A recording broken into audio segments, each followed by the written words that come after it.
Thank you. Thank you, Lena, for finding the time to talk to me today because I have a lot of questions. And let's start from the beginning because I know that you used to work on Wall Street and you don't anymore. So tell me how this happened because in my mind, nobody leaves a job like that. They do. Well, I'm so glad to be here with you and answer your questions. And anybody who's going to be watching us today, welcome. My name is Elena. I'm a transformation coach and energy healer. I do retreats for women. I run an online school called Elena Visionary.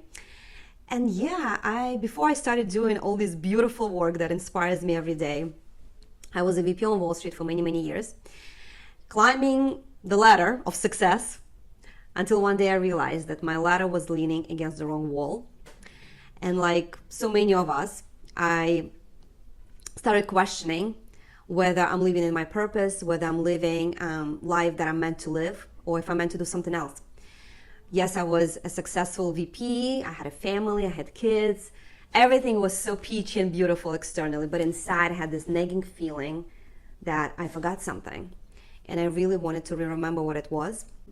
Luckily, one day at my corporate job, we had Deepak Chopra, a renowned spiritual teacher, book author. He came to my office to give us a lecture on what it means to be an enlightened leader. And in this presentation, I was having so many aha moments as he was sharing with an audience of like 200 high achievers, Wall Street VPs, and mostly men. As he was sharing his insights, I was getting a lot of downloads, a lot of feelings as to, I am an enlightened leader. I want to be an enlightened leader. I want to be this person that shares the magic and wisdom with the world, and people are inspired by what I have to share, and people walk with me some part of the way, and maybe I can give them my insights, my tools, my codes for them to find theirs, for them to get awakened and find theirs. So I'm happy to do what I'm doing now. It wasn't easy to live a golden cage, to get rid of the golden handcuffs, in turn to get my beautiful wings. But what made you eventually do it? Because it could have just been, one workshop, okay, it's all nice and whatever. Yeah. So, like, what happened afterwards that eventually led you to leave that life and to, get on this spiritual journey? Yeah, that was a path. It's not something that happens in one day. Like, definitely awakening can happen instantaneously, and I think that's what was happening with me, because that lecture with Deepak Chopra ended with a little meditation, a short meditation, where I had an awakening experience. I almost felt like I had this out-of-body experience. And honestly, I felt so blissful and so peaceful. And to your point, I didn't want this to be just one spontaneous event. I wanted to recreate that experience again and again for me. And that's what took me on a journey of self-discovery. Because when the student is ready, the teacher shows up, and show up they did. I got a lot of teachers showing up in my life. Books started to fall off the shelves. I started to get in front of very interesting mentors. I started to travel to sacred sites, had shamanic ceremonies, had medicine women help me heal my body, my emotions, help me awaken myself. I had a lot of mediums giving me readings, and everybody was pointing me towards this other path where they were sharing that I'm an old soul. I'm here to awaken humanity. I'm an indigo child. I'm all of these things. And when I was hearing that, I'm like, what are you talking about? Like, are you talking about me? And then, yeah. Like, you, an artistic soul, you're going to do it in your own way, but you're here to really help humanity go through this period of time of awakening, raising vibration, women waking up and healing themselves, and then healing the world, taking themselves into the personal power. And just this cascade of events started to happen in my life when I was like having insight moments after insight moment, that at one point I realized that I meant not just to go through this journey myself, I meant to help others go through it again, go through it with me. Okay, wow. Well, you mentioned this word awakening, and could you talk more about that? Because I think a lot of people think, like, what is this awakening? Yeah. Well, I am awake. I wake up in the morning. What do you mean when you say awakening? Yeah, I asked the same question too, because before you awaken, you don't know that you're asleep. And it's really, we live this life on such an autopilot, in our thoughts on autopilot, same exact, like a monkey mind keep jumping from one thought to another. We are stuck with emotions and limiting beliefs and values from our early childhood. We just really don't fully know who we are, and we only associate ourselves with this external physical body. What I understood through my spiritual journey, through my awakening, through me going to sacred sites, through me sitting in ceremonies, through my meditations, through my dreams, because my dreams became so lucid. I started to travel in my dreams, and I'm like, where is all this information coming from? And sometimes people ask me certain things, and I give them the answer, and they'll say, how do you know it? And I can't even answer that. Like, it's not logical. Because working in finance for so many years, I'm great at logic. I love analytical thinking. I love science. I wanted explanations. And now all of a sudden you get into this other field of intuition and inner knowing and creativity and sexuality and sensuality and emotions. It's just like left brain versus right brain. But I wanted to balance both. And that's, I think, my magic, is that I want to live in material world, but also in spiritual world. And to answer your question about awakening is understanding our dual nature. That yes, we're this physical material being, but we're also a spiritual being. We all came from somewhere, and we're all going to go somewhere. And our soul is here, and I do believe in a reincarnation, and our soul is here for expansion, for knowing itself once again. Because how would we experience something again if we knew who we are? It kind of like, that's the magic. We agreed at a soul level to forget who we are, to be in this amnesia, to then remember, because it's more fun. And soul is here to, one of the best features, I think, of our souls is curiosity. Is like knowing how things gonna be. Like, just, our soul is curious. And our soul is here, like, we're all here on some spiritual assignment. We all have our spiritual curriculum. In the Eastern world, they call this word karma, cause and effect. Something was created before, and we're here to pay our debts, or we're here to re-experience certain things. And we all have a curriculum. And I think number one point that we all have in our curriculum is to awake. And you wouldn't be listening to this video, and you wouldn't even be in a preview of me if this was not meant for you as well.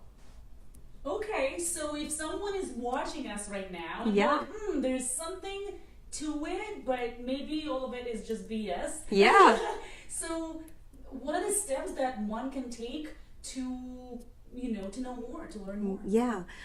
Yeah, I think I get you with that question, because when I was going through my awakening, a lot of people in my surrounding, my family, my friends, were like, what's going on with you? Like, what's happening? And I wanted to awake everyone. I was like, where's this button that I can press? And the person awakes and they understand me. And then I got to respect everybody's path, because everybody's going to get to it in a different way. Awakening comes by grace. It's not something that I can do or anybody can do. But when someone is ready, as we said, the teacher shows up. When someone is ready, information is going to show up. Teacher is going to show up. Synchronicity is going to happen. They're going to be in the right place at the right time. They're going to meet someone who's going to, sometimes it's a partner that we meet, and we have such crazy relationships, and we go through breakup and we go through awakening, because everybody's our teacher and everybody's our student. We all in this spiritual school on planet Earth. So for anybody to answer this question, it's not an easy question to answer, but if you're listening to this video and you're resonating with my vibe, and there are a lot of information right now.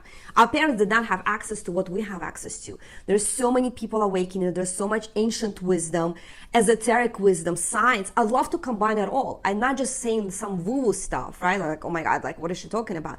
I love to find proof in various other religions, literature, mythology, astrology, wisdom traditions, ancient traditions, modern science, neuroscience. They're all pointing to the same way. We all explain it in our own different way because we have a different language for it, but we're truly all talking about the same thing. God, soul, universe, high intelligence. It's there. We can't deny it. If we don't see something, we don't see Wi-Fi between you and I right now, but it's there, right? If you can allow yourself to at least give yourself permission to give yourself some level of curiosity. What if? What if there's something else to it? And when you start asking those questions, when you start putting intentions out into the universe, I'm listening, my antennas are up, what's happening, you're going to get your answers. Yay. Do you only have to listen, or do you also have to maybe do something? Yeah, I mean, the whole spiritual path and coming to it, it's really an art of being rather than the art of doing. But if I were to put something in a to-do steps and answer the question how, because if you look at Google, everybody's like, that's the number one word people put into Google, how to. Everybody wants to do how to. Everybody wants to have a quick pill. Everybody wants to do. We live in this instantaneous world of Amazon next day deliveries and instant knowing of things. This is a path. It's not always quick. Everybody's going to go through it in their own different way. But what I would suggest for anybody's listening is definitely surround yourself with people who are already on this path and maybe a few steps ahead of you. See if you resonate with what they share. Because of course there's a lot of BS. I agree. There's a lot of BS out in the World Wide Web, right? People talking about being not really embodied in their wisdom, paraphrasing someone else. Really go with someone who you have the same values with, right? Find a coach, find a mentor who has similar values. Like for me, I attract a lot of women who also have children, mothers, business people, entrepreneurs, right? Women that not just want to go away from this material world and live in somewhere, sit in the feet of some guru in India. I mean, beautiful if that's your path. It wasn't mine. My path is to combine and be a bridge between spirituality and material, to stay and be spiritual in everyday life while I'm washing dishes, while I'm cooking a meal for my child. Being in awareness and being spiritual. Try that. That's much harder to be spiritual, living in New York City, in everyday life and being challenged by what's going on, raising family, looking good, feeling good, sharing your magic with others. It's not an easy path, but it's so much fun. And every day I wake up like, what else I can do? What else I can experience? So definitely surround yourself with people that's on the same path and you resonate with the vibe and with the values. I would say that would be an answer. And of course, you can do so much self-study. So much self-healing, right? We all are masters. It's actually the beauty of this work, of this lifetime, is that we can go through these initiations ourselves and really do it all on our own. It's going to be faster if you do it with a coach. It's going to be more fun when you do it in the community with other people. Yeah, so find your tribe. Speaking of the tribe, I know you have yours. Yeah. And those are beautiful ladies. And can you talk a little bit about how it's important for us women to be together? Oh yeah. Talking about feminine energy, we all have it. Men and women, we all have it. That's the energy of nurturing, intuition, creativity, sensuality, sexuality. We all have it, but we all have it at a different degree. So I work a lot with women that's been really strong on the masculine side. I came from Wall Street myself. I had that inner masculine going at it, making money, achieving, competing, hustling, that energy that we can run as long as we can run it until we burn out, until we have this balance in our hormones, until we stress out, have anxieties, low libido, skin issues, gut issues, all these health issues that we women get if we spend too much time in a masculine. Too much time in a masculine. So what I am passionate about to bring to women, because that's the path I went through myself, is to bring more femininity into my life, right? And I've done it through working with women and also creating spaces where women can come together. That's why I create retreats. I run retreats in Tulum, Mexico, in New York City where I live. I've done retreats in Miami and Sedona. I'm hoping to do more retreats in Asia and Europe in upcoming years. I also create workshops, women's circles. I'm actually having one this summer where I gather women and we talk about what it means to be a woman, what it means to be an art of being a woman. My community called an art of being a woman. What does it really mean? Why not a lot of us know that, now have that knowledge, have that wisdom? How do we go through various initiations in life? That pathway, that passage into womanhood. So it's important for us women to be together. There is this idea of red tent where women in ancient times would come together especially during the time on their menstrual cycle or whatnot, where they would share their secrets, they would share their magic, and men were never allowed in that space because it was so sacred with women.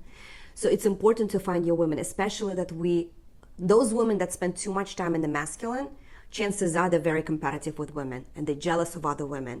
And we're not helping each other, being competitive with each other. We're much stronger together. So we need to find our tribe.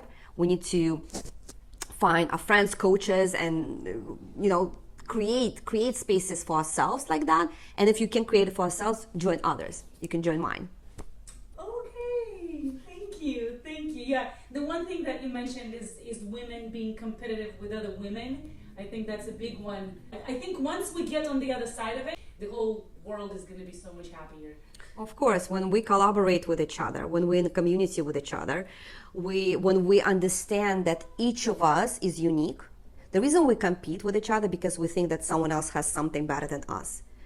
And when you start knowing yourself more through this path of self-discovery that I'm on and what I'm teaching other women, when I'm coaching, when I'm mentoring them, when you start rediscovering who you really are and how unique you are, and you will never compete with others because you understand that they have their own path. They got to where they are. They have their own magic. They have their own words. They have their own wisdom to share, and you have yours. And we're all going to get our own thing in life. And when we really focus on ourselves, we can really overcome the jealousy, overcome the competition, and be happy for others that they've achieved, that they thrive, that they have beautiful things, and we can have them too. As you were talking about women competing with each other, I just had this idea that, maybe, I guess it has something to do with like low self-esteem. For sure. Like if she's not confident in herself, then she ends up comparing herself to other women. Yeah, it's a great question. I work a lot with self-esteem and self-worth of women. Self-esteem is how we value ourselves and compare ourselves to others in a social construct, right? What are our skills, how much money we make, how big our house, how many kids we have, like all these things that we compare each other to, how many letters after your name, how many degrees you've got, you know what I mean? Like all these things that we acquire, we think like we're going to be worthy and have better self-esteem once we acquire that. It doesn't work that way. I know a lot of people that have a lot of resources, like material resources, and still feel inadequate inside. We women have this feeling of inadequacy, of being not good enough, so innately built in us, and it comes from other generations, reincarnations. It's like within a cell memory. But if I'll bring it more closer, it comes from our childhood.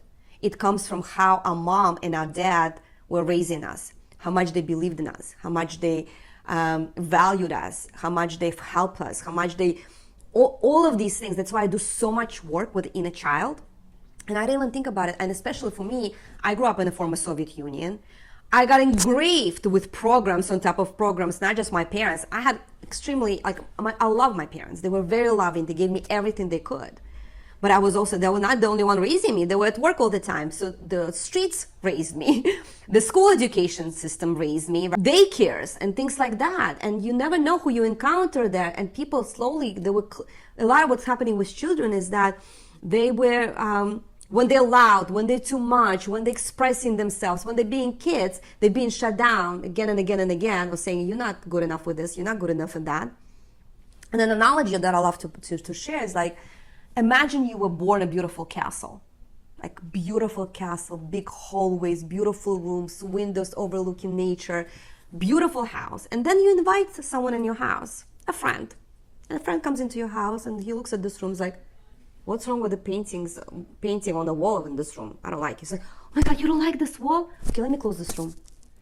Then your mom shows up and is like, oh my God, I don't like the floors of this room. And he's like, oh my God, she doesn't like the floors, let me like this room. Then your father comes in and says, this room is dirty, this room is this and that, this room is like not good. You close it as well. Slowly you start closing the rooms in your castle.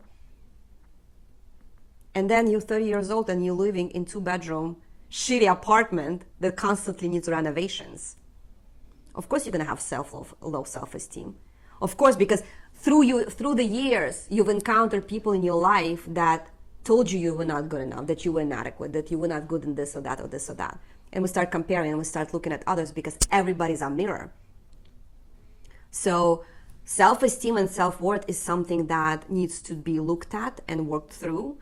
And sometimes it's hard to do this by yourself because by definition, it's so innately within you in your subconscious mind. Therefore, it's kind of like your blind spot. You might not even know like that you have that.